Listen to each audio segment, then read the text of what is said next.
fly. I believe I can touch the sky. Where are we going? I thought we were gonna do this together. Keep going, bro. No, dude. You know what? I'm tired of being your show pony. You parade me around. I'm not gonna do it. I'm not gonna do it anymore.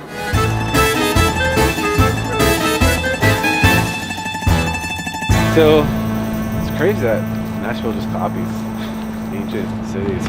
This isn't, yeah, whatever. I believe I can fly. I believe I can touch the sky. Dream about it every night and day. These people are looking at me. Looking at me like they know me. They don't know me. I believe I can soar. See me running through that open door. Sorry. I'm feeling inspired here. You guys like that? What's up? We're out here in Nashville and I want to talk to you about 3 common denominators, commonalities that we found a lot of high performers have. That's what you're looking at. The reason this came to us is we just spent a week, actually a couple days out in Redondo Beach with a very successful marketing consultant. Most successful gurus are like in the 100 million range. This guy's done actually closer to $8 billion. And we took some time at the end to ask him, like, what are some of the ways that you've kept yourself going? You know, what are some of the things that you've done? It took, what, 20 minutes to just chat with us about kind of he's 60 years old, what he's done in his life, keep him going. And I don't know about you, but he started talking and I was just like, I can almost tell what he was saying before he was gonna say it, because we've studied so many people and they all say the same thing, and these are commonalities. One of the things that he talked about was just having that internal competitiveness with yourself. One thing that we've done that's not necessarily healthy is just comparing ourselves to other people. And competing with others. Yeah, I mean, they have different, scenarios. They've been in the game longer, maybe other advantages that we don't have, and that's just not the right game to play. As opposed to understanding who you are, what your strengths, what your weaknesses are, and the person that you're always competing against every single day is yourself.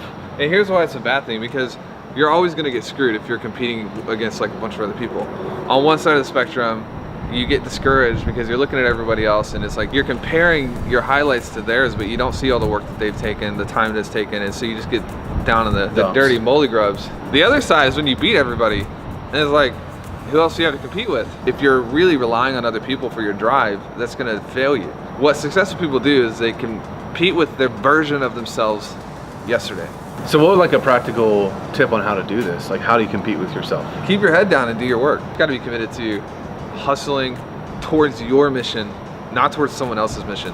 Number 2, put yourself in uncomfortable situations that you can't get out of. Every successful person that I've ever talked with, ever studied, that we've ever met or looked up to, they back themselves into goals that might seem uncomfortable, but they commit themselves to the point where they can't get out of. I think what's too common is people setting goals to themselves, and then when it's uncomfortable, they just cancel the goal. It's like, oh, I'm gonna launch this course and I'm gonna make $100,000 this year. And it's like, well, who have you told that to? No one. Have you written it down? No. Is anyone else holding you accountable? No. Well, bro, you ain't doing none of that. Like, because it's gonna get uncomfortable and you're gonna just cancel the goal out and be like, oh, I don't want that anyways. Like, you look at Elon Musk, you look at what Rockefeller did back in the day. You look at anybody who's killing it and they're projecting this goal and they're backing themselves into it. It's uncomfortable, but they can't cancel it out. Yeah. Because the world's holding them accountable, or they got coaches or mentors that are holding them accountable. So what are some ways that we back ourselves into some of our goals? Oh, we always talk about it. Like go to the gym. We eat breakfast. What? I don't know what he's talking about right now. We spent a lot of money on mentors. We just spent 6 figures on an investment for someone to coach us.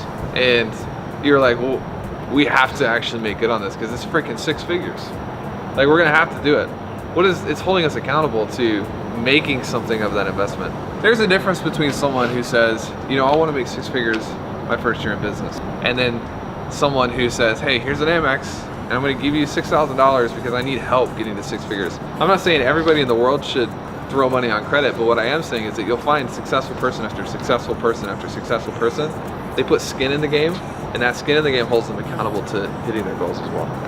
Yeah, the quality of your investment is going to be the quality of your results.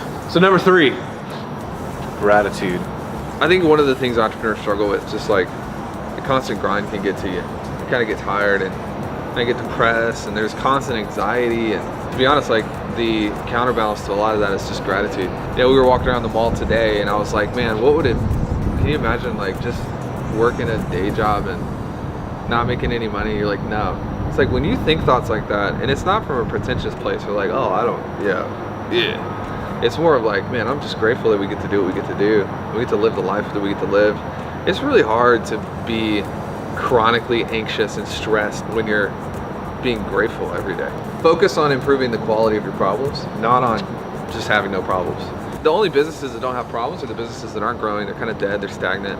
And so I think if more people were focused on improving the caliber of problems rather than just eradicating problems, they'd be in a better headspace. Cool. Number 1, Compete with yourself. not with other people. Number 2, Put yourself in a place that forces you to work in your business and take action.